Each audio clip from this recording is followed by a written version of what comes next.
Hey Python learners, ever wonder what's the difference between built-in functions and user-defined functions in Python? Today I'll show you how they work with simple examples in Google Colab. So let's go.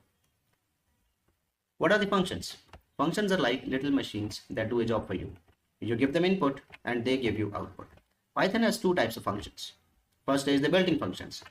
These functions are already included in Python and we don't need to write them. Just use them like a magic box. Here I've written three types of built-in functions.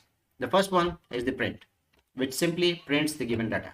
Length function gives us the number of characters in the string, whereas the max function gives the maximum number which is included in the given set of digits. Once these functions are called, we can see the result. There are 69 built-in functions in Python, and obviously we don't need to memorize them. Just by going to the Google, we write built-in functions in Python. In Python documentation, we have a complete list of these built-in functions.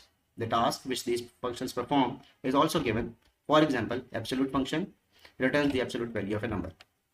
So let's get back. The next is the user-defined functions. In Python, we can make our own functions and give them a specific name. The task to be performed is also included while defining the function.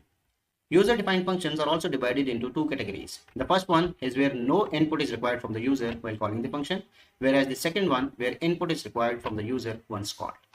The only difference is by giving the variables once defining these functions. We use def to define this built-in function. Greetings is the name and the task to be performed is given inside this function. Once this function is called by calling out this name, then it gives us the output. The second function, once called, requires input in the form of these two numbers. And once this is called, it gives us the print, that is the sum.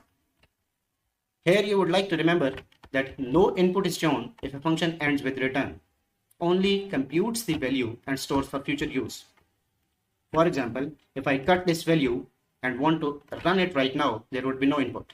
To get the output, we need to store the value in a new variable, that is the result here, and then use the print command to get the output.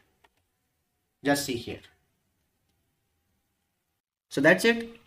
Coming up next, we'll explore lambda functions and how to make your code even cleaner. Don't forget to like, share, and subscribe for more Python and simple language.